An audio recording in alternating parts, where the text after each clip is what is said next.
بسم اللہ الرحمن الرحیم۔ یہ ٹاپک ہے وقت کی قدر کریں۔ مفتی تقی عثمانی صاحب نے یہ ٹاپک شروع کرنے سے پہلے جس کتاب سے یہ پڑھ رہے ہیں وہ یہ ایک شیخ ہیں، وہ عبداللہ بن مبارک رحمۃ اللہ علیہ، ان کے کچھ واقعات پہلے ویڈیو میں گزری، کچھ واقعات اس ویڈیو میں بتائی ہیں، اس کے بعد پھر اپنی ٹاپک کی حدیث ان میں بیان فرمائیں گے۔ فرمایا کہ عبداللہ بن مبارک رحمۃ اللہ علیہ کی فیاضی کا ایک عجیب واقعہ۔ اللہ تعالیٰ نے دولت اور دنیا کی نعمتیں بہت دیں، مگر وہی بات تھی کہ دنیا تو عطا فرمائی لیکن دل دنیا کی محبت سے خالی رکھا۔ یہ جو کسی نے کہا ہے کہ دنیا ہاتھ میں ہو دل میں نہ ہو، یہ کیفیت اللہ تعالیٰ نے ان کو اس درجہ عطا فرمائی کہ اس کی مثالیں ملنی مشکل ہے۔ خراسان میں قیام کے دوران ایک مرتبہ انہوں نے حج پر جانے کا ارادہ کیا۔ جب بستی کے لوگوں کو پتہ چلا کہ یہ حج پر تشریف لے جا رہے ہیں تو بستی کے لوگ ایک وفد بنا کر ان کے پاس آ گئے کہ حضرت ہم بھی آپ کے ساتھ حج کو جائیں گے تاکہ حج کے اندر آپ کی صحبت میسر ہو۔ انہوں نے فرمایا کہ اچھا، اگر تم لوگ بھی میرے ساتھ چلنا چاہتے ہیں تو چلو، البتہ تم سب اپنا اپنا سفر کا خرچ میرے پاس جمع کرا دو تاکہ میں ان سب کی طرف سے اکٹھا خرچ کرتا رہوں۔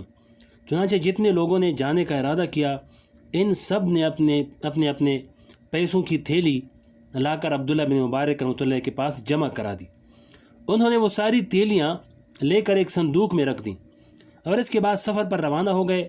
چنانچہ تمام ساتھیوں کی سواری اور کھانے کا انتظام وغیرہ کرتے رہے، یہاں تک کہ حج مکمل ہونے کے بعد ان سب کو مدینہ منورہ لے گئے اور وہاں جا کر ان میں سے ہر ایک سے پوچھا کہ بھائی تمہارے گھر والوں نے مدینہ منورہ سے کیا چیز منگوائی تھی۔ چنانچہ ہر ایک کو بازار لے جا کر وہ چیز دلوا دی، پھر واپس مکہ مکرمہ تشریف لائے اور وہاں آ کر پھر ہر ایک سے پوچھا کہ تمہارے گھر والوں نے مکہ مکرمہ سے کیا چیز لانے کو کہا تھا۔ انہوں نے جواب میں کہا تو کہ فلاں چیز منگوائی تھی۔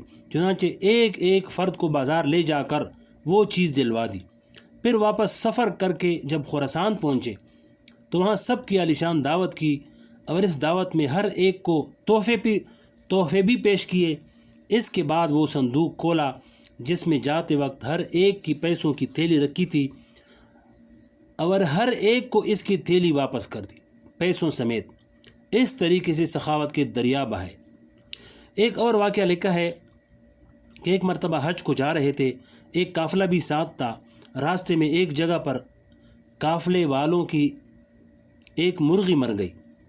قافلے والوں نے وہ مرغی اٹھا کر کوڑے کے ڈھیر میں پھینک دی۔ حضرت عبداللہ بن مبارک رحمۃ اللہ علیہ قافلے والوں سے ذرا پیچھے تھے۔ انہوں نے دیکھا کہ قافلہ والے نے تو اس مردہ مرغی کو پھینک کر چلے گئے۔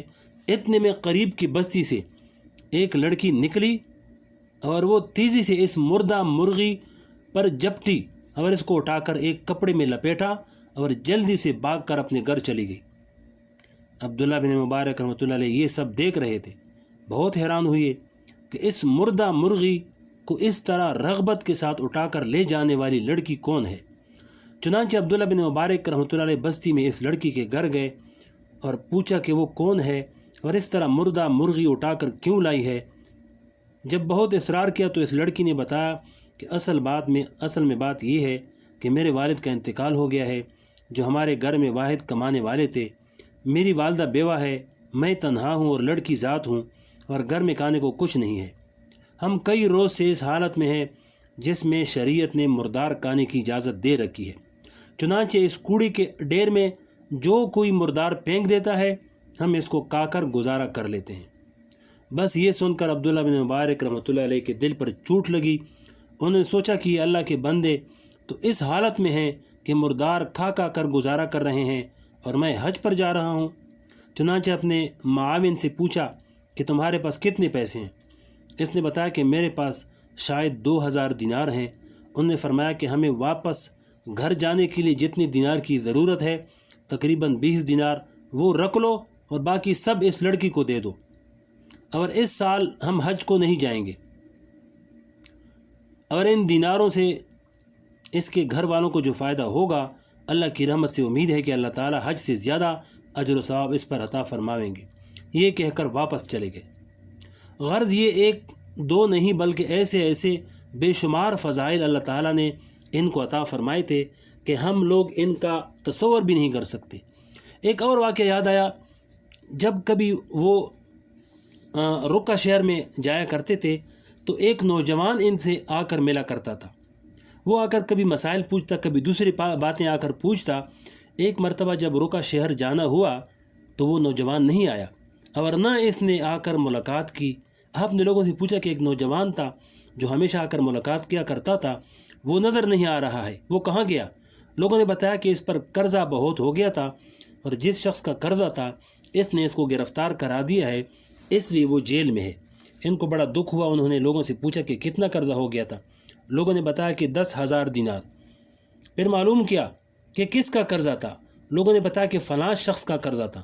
چنانچہ آپ اس شخص کی تلاش میں نکلے اور پتہ پوچھتے پوچھتے اس کے گھر پہنچے اور جا کر اس سے کہا کہ ہمارا ایک دوست ہے، تمہارا قرضہ اس کے ذمہ ہے، جس کی وجہ سے وہ جیل میں ہے۔ میں وہ قرضہ ادا کر دیتا ہوں، لیکن ایک شرط یہ ہے کہ وہ یہ کہ میرے سامنے وعدہ کرو اور قسم کھاؤ کہ میرے جیتے جی، یعنی جب تک میں زندہ ہوں، اس کو یہ نہیں بتاؤ گے کہ یہ قرضہ کس نے ادا کیا ہے۔ چنانچہ اس نے قسم کھا لی کہ میں نہیں بتاؤں گا۔ چنانچہ آپ نے 10,000 دینار اس کو دے دیے اور اس سے کہا کہ اب اس کو رہا کرا دو۔ چنانچہ اس نے جیل جا کر اس کو رہا کر دیا۔ جب وہ نوجوان جیل سے رہا ہو کر شہر میں آیا تو اس کو پتہ چلا کہ چند روز سے عبداللہ بن مبارک رحمۃ اللہ علیہ یہاں آئے ہوئے تھے۔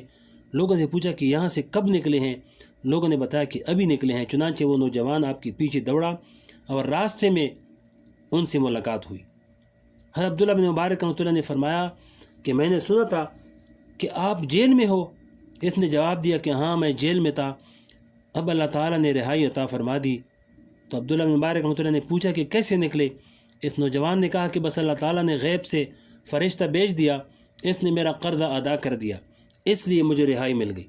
عبداللہ بن مبارک رحمۃ اللہ نے فرمایا کہ اب اللہ تعالیٰ کا اس پر شکر ادا کرو، اور میں بھی تمہارے لیے دعائیں کر رہا تھا کہ اللہ تعالیٰ تمہیں رہائی عطا فرما دے۔ وہ نوجوان بعد میں کہتے ہیں کہ ساری زندگی مجھے یہ پتہ نہ چلا کہ میرا قرضہ ادا کرنے والے عبداللہ بن مبارک رحمۃ اللہ علیہ ہیں۔ اس لیے اس شخص نے عبداللہ بن مبارک رحمۃ اللہ کے سامنے قسم کھائی تھی کہ میں آپ کی زندگی میں اس کے بارے میں کسی کو نہیں بتاؤں گا۔ لیکن جب عبداللہ بن مبارک رحمۃ اللہ علیہ کی وفات ہو گئی، اس وقت اس شخص نے مجھے بتایا کہ تمہاری رہائی کا سبب در حقیقت عبداللہ بن مبارک رحمۃ اللہ علیہ ہی تھے۔ بہرحال یعنی کتاب الزہد والرقائق فرمایا کہ بہرحال یہ اس مقام کے بزرگ ہیں کہ ہمیں ان کا نام لیتے ہوئی بھی شرم آتی ہے۔ یہ کتاب جو ہم آج شروع کر رہے ہیں، یہ انہی کی لکھی ہوئی کتاب ہے، جس کا نام ہے کتاب الزہد والرقائق، یعنی ان احادیث کا مجموعہ ہے جن میں نبی کریم صلی اللہ علیہ وسلم نے زہد کی تلقین فرمائی ہے، اور جن کو پڑھنے سے دنیا کی بے رغبتی اور آخرت کی فکر پیدا ہوتی ہے۔ اور رقائق کے معنی وہ احادیث جن کے پڑھنے سے قلب میں ایک کیفیت پیدا ہو جاتی ہے، دل نرم ہوتے ہیں، غفلت دور ہوتی ہے، ایسی احادیث کو رقائق یا رقاق کہا جاتا ہے۔ تقریباً تمام محدثین ایسی احادیث پر ایک مستقل باب قائم کرتے ہیں، لیکن انہوں نے ان احادیث پر یہ مستقل کتاب لکھ دی ہے۔ ویسے کتاب الزہد کے نام سے دوسرے محدثین نے بھی کتابیں لکھی ہیں، مثلا ابن جراح رحمۃ اللہ علیہ، امام بن احمد بن حنبل رحمۃ اللہ علیہ، امام بہقی رحمۃ اللہ علیہ، ان سب کی کتابیں اس موضوع پر اس نام سے موجود ہیں۔ لیکن عبداللہ بن مبارک رحمۃ اللہ علیہ کی یہ کتاب سب سے زیادہ اس لیے مشہور ہوئی کہ اول تو یہ متقدمین میں سے ہیں، یعنی پہلے زمانے کے ہیں، دوسرے اس لیے کہ اللہ تعالیٰ نے ان کے ہر کام کے اندر برکت عطا فرمائی تھی، اس لیے خیال ہوا کہ ان کی یہ کتاب شروع کی جائے۔ کیا بعید ہے کہ اللہ تعالیٰ اس کی برکت سے ہمارے دلوں میں کچھ نرمی پیدا کر دے۔ یہ دنیا جو ہمارے دلوں پر چھائی ہوئی ہے، اس کے بدلے اللہ تعالیٰ آخرت کی کچھ فکر عطا فرمائے، آمین۔ آگے اور بھی تفصیل ہے انشاءاللہ اگلے ویڈیو میں سنائیں گے۔